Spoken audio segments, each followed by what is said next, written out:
हाल ही में पूरे विश्व में वर्ल्ड ब्रेन डे मनाया गया है। ऐसे में हमारे साथ गोंदिया से सुप्रसिद्ध न्यूरोसर्जन सनी जायसवाल सर हमारे साथ है। आइए जानते हैं कि क्या होती है मस्तिष्क की जटिलता और कौन सी बीमारी मस्तिष्क की सबसे घातक साबित हो सकती है। सर, पूरे देश में वर्ल्ड ब्रेन डे मनाया जा रहा है, आप एक न्यूरोसर्जन हैं। सर, अगर हम आम भाषा में जानना चाहेंगे तो कौन कौन सी ऐसी बीमारियां हैं जिसमें लोगों में जिसका अवेयरनेस नहीं है और वो बहुत घातक सिद्ध हो सकती है। नमस्कार आप सबको। मैं डॉक्टर सनी जायसवाल न्यूरोसर्जन हूँ और मेरी नज़र में सबसे बड़ी बीमारी तो इग्नोरेंस है कि आप अपने खुद का ध्यान नहीं रखते हैं, अपने हेल्थ का ध्यान नहीं रखते हैं, अपने परिवार का ध्यान नहीं रखते हैं, अपने परिवारजनों के हेल्थ को इग्नोर करते हैं। तो मेरी नज़रों में कोई ब्रेन की बीमारी इतनी बड़ी नहीं जो अज्ञानता या फिर इग्नोरेंस को पीछे छोड़ दे। तो मैं आपसे ये कहूँगा कि सबसे ज़रूरी है सजग बनना। और आप आज विज्ञान के युग में हैं, तो जो भी आपके दिमाग में या दिल में किसी चीज़ को लेकर शंका है उसको दूर कर लीजिए तुरंत तुरंत। ये मैं आपसे कहूँगा। जहाँ तक ब्रेन की बीमारियों के बारे में बात है तो एक युवा पेशेंट को खोना, एक युवा पेशेंट की जान जाना, ये मेरे लिए सबसे ज़्यादा ख़तरनाक चीज़ है। और आपके माध्यम से मैं ये कहना चाहता हूँ कि अगर अपने देश में किसी तरह से हेड इंजरी मतलब सिर पे मार लगने से जो मौतें होती है वो कम हो पाए तो सबसे बड़ी बात हो जाएगी। आज हम इस दवाखाने में जानकी न्यू लाइफ हॉस्पिटल में आए दिन पेशेंट्स को देखते हैं जिनके सिर पे मार लगती है और ब्लीडिंग होने की वजह से हम आज कुछ पेशेंट्स को बचा नहीं पाते। वो पेशेंट्स जनरली युवा होते हैं, 20 साल से लेकर 40 साल के बीच में होते हैं। उनके कई बच्चे छोटे होते हैं, उनके घर में सब लोग उनके ऊपर डिपेंडेंट होते हैं। तो ऐसी अवस्था में मैं अगर किसी एक बहुत बड़े कारण को ढूंढूं तो वो है शराब का पीना और शराब पी के गाड़ी चलाना। ये दो चीज़ अगर आप इससे बच सकते हैं, मैं आप चैनल्स के माध्यम से ये कहना चाहता हूँ समाज से कि शराब पी के गाड़ी चलाना एक तरह से जहर पीने जैसा है। आप अपने आप को यमराज की तरफ अगर ढकेलते हैं, अगर आप ऐसा करते हैं तो मेरी नज़रों में अगर वर्ल्ड ब्रेन वीक या वर्ल्ड ब्रेन डे को अगर हम सेलिब्रेट करें तो एक प्रण लेना चाहिए कि बिना शराब पिए ही गाड़ी चलाएं और अपने एक परिवारजनों को खोने का जो दर्द है उससे आप बचें। तो मेरे नज़रों में सबसे बड़ी चीज़ तो यही है। फिर भी सर, अगर हम मस्तिष्क से संबंधित एक आधे जटिल बीमारी की बात करें तो वो क्या हो सकती है? कौन सी ऐसी सबसे जटिल बीमारी एक डॉक्टर होने के नाते आपको नजर आती है? देखिए, ब्रेन ट्यूमर काफ़ी चैलेंजिंग है। आज एक बीमारी जिसके बारे में ग्लायोमा जिसको कहा जाता है, मैं उस बीमारी के बारे में कहूँगा कि एक ऐसी बीमारी है जिसके ऊपर अभी तक साइंस ने विजय प्राप्त नहीं करी है। और अगर ख़राब बीमारी निकलती है तो स्टेज 4 वाली बीमारी पेशेंट को 11 महीने या 1 साल या 15 महीने में के ऊपर जीने नहीं देती है।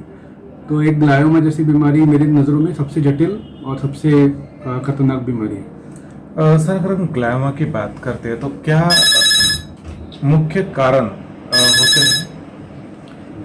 देखिए, उसका कोई कारण नहीं होता है, उसका कोई कारण नहीं होता है। वो ये ऐसी बीमारी जिसका कोई वजह नहीं है, लेकिन हम अगर इस चीज़ को देखते हैं तो किसी भी एज में किसी भी वक्त हो सकती है। और उसका सबसे बड़ा कारण होता है, उसका सबसे बड़ा लक्षण होता है सिर दर्द। अगर आप हर सिर दर्द जो 6 हफ्ते से ज़्यादा रहता है उसको आप ठीक तरह से ठीक डॉक्टर से एडवाइस लेते हैं और अगर आपका सही स्टेज पे बीमारी के बारे में पता चल जाता है तो आप बहुत बार बच जाते हैं। मैं वही कहूँगा, स्टेज 4 से अच्छा है स्टेज 1 में आके डिटेक्ट होना। स्टेज 1 के पेशेंट आराम से 10 साल रह सकते हैं सही ट्रीटमेंट मिलने के। सर, अगर हम इसके निदान की बात करते हैं ग्लायोमा के, तो कैसे इसका निदान हो पाता है? देखिए, CT स्कैन या MRI हमारी बहुत हेल्प करता है। एक पेशेंट जिसको रूटीन दवाइयों के बाद हेडेक कम नहीं हो रहा है तो CT स्कैन या MRI करके ही हम उसको ठीक से पता कर सकते हैं कि वो क्या है अंदर। अगर हम ग्लायोमा इस बीमारी की बात करते हैं तो क्या उपचार पद्धति इसके ऊपर अभी उपलब्ध है? सर्जरी है सर, इसकी सर्जरी या रेडियोथेरेपी से ही इसको ठीक किया जाता है। सबसे ज़रूरी है कि अंदर का टुकड़ा निकाल के जांच किया जाए कि ये सही में वही बीमारी है कि नहीं। और इसके अलावा अभी जो एरा चल रहा है 2022 में काफ़ी अच्छा ट्रीटमेंट आ चुका है, लेकिन जैसे मैंने कहा विजय तो प्राप्त नहीं की जा सकी अभी तक। सर फिर भी अगर हम प्रिवेंशन की बात करते हैं तो आपको क्या ऐसा लगता है कि कैसे इसे प्रिवेंट किया जा सकता प्रिवेंट करने के लिए सर आप बस प्लास्टिक से दूर रहें, प्लास्टिक के बर्तन में खाना ना खाएं, पॉल्यूशन से बचें, हेल्दी लाइफस्टाइल रखें, और सबसे ज़रूरी पौष्टिक आहार लें। अपने खाने में विटामिन्स की मात्रा बराबर रखें तो हो सकता है आप लोग इस चीज़ से बच सकें, क्योंकि आज से 20 साल या 40 साल पहले के जो लोग थे उनको कभी बीमारी नहीं दिखेगी जितनी अभी हो गई है। तो मेरा ये कहना है आपसे, पौष्टिक आहार और संतुलित जीवन ही सबसे जरूरी है। जो देशवासी अभी आपको देख रहे हैं, क्या एक मैसेज आप उन देशवासियों को देना चाहेंगे? कैसी उनकी लाइफस्टाइल रहनी चाहिए, कैसे वो अपने मस्तिष्क को सुरक्षित रख सकते हैं, क्या उनकी एक लाइफस्टाइल होनी चाहिए? देखिए, सबसे ज़रूरी मेरी नज़रों में तो हेलमेट का पहनना, बिना शराब पिए गाड़ी चलाना और संतुलित भोजन का ग्रहण करना और व्यायाम करना, ये मेरी नज़रों में, न्यूरो सर्जन होने के नाते मैं आपसे कहूँगा कि इन चीज़ों पे ध्यान दें। अगर आप ये 4 चीज़ें करते हैं तो आपको कभी मेरे जैसे किसी डॉक्टर के पास जाने की जरूरत नहीं पड़ेगी। ये एक गरीबी एक बहुत बड़ी बीमारी है अपने देश में। गरीबी से बचने के लिए लोग ज़्यादा मेहनत करते हैं, लेकिन इतने बुरे समय में कि जब पैसा कमाना इतना मुश्किल है, तो हेल्थ के ऊपर या फिर किसी तरह की इमरजेंसी आने के बाद कई लोग अपनी जान इसलिए खो देते हैं कि उनको पैसा नहीं होता। तो मेरा एक अनुरोध है आप सबसे, सरकारी एक योजना है जिसका नाम है जनधन बैंक अकाउंट। उसमें 12 या 20 रुपये का कुछ एक इंश्योरेंस होता है। वो अगर आप करते हैं तो आपको 2 लाख रुपए तक का एक राशि पेशेंट के बीमार होने पे या लकवा मारने पे या उनके अपंग होने पे या जान जाने पे मिलती है। इस चीज़ का फ़ायदा लोग उठाते नहीं हैं, शायद इसलिए क्योंकि उनको पता नहीं है। आपके माध्यम से मैं उनको ये बताना चाहता हूँ कि इन चीज़ों का फ़ायदा उठाया जाए।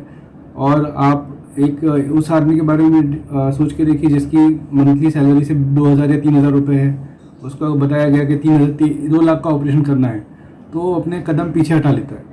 तो उस पेशेंट को अगर बचाना हो तो ऐसे समय पे एक सरकारी बीमा, मैं कोई प्राइवेट कंपनी के इंश्योरेंस के बारे में नहीं बात कर रहा हूँ, एक बहुत ही आसानी से 20 रुपये साल के खर्च करने से बनने वाले बीमे के बारे में बात कर रहा हूँ। अगर आप ऐसा करते हैं तो आपको एक पेशेंट का इलाज करने में आसानी होगी। ऑब्जर्वेशन है सर, मुझे बीपी की दवाई तब तक लेना है जब तक मुझे अच्छा नहीं लग रहा है। जैसे मुझे अच्छा लगना चालू हुआ, पेशेंट ने ये कहता है कि मैं बीपी की दवाई नहीं लूँगा। ये एक बहुत बड़ा कारण है पेशेंट के सिर में नस फटने का। मैं आप लोगों से अनुरोध करता हूँ कि प्लीज़ अपना ध्यान रखें और बीपी की दवाई रेगुलर लें।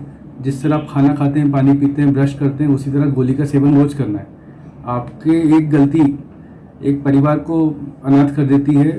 इस बीमारी से बचने का एक बहुत ही आसान तरीका है कि अपनी बीपी की दवाई को रेगुलरली लेना। अगर बीपी की बीमारी आपको है तो उसे घबराए नहीं, क्योंकि एक सिंपल सी दवाई आपको हर एक लंबी ज़िंदगी देगी और डॉक्टर के पास जाने से बचाएगी।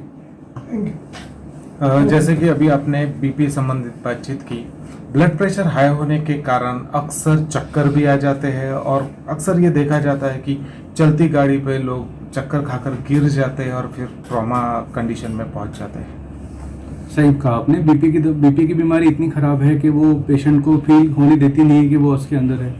इसीलिए आपका काम है कि आप सही जगह जाके अपना चेकअप कराएं। 50 साल के अगर आप आसपास है तो हर 6 महीने में 1 साल में अपना बीपी चेक करा लेना बहुत ज़रूरी। और डॉक्टर जो आपसे कहता है वो दवाई आपको लेना चाहिए। बस यही मैसेज मैं आपको देना चाहता हूँ कि इन बीमारियों से बचने का सबसे अच्छा तरीका इसका प्रिवेंशन।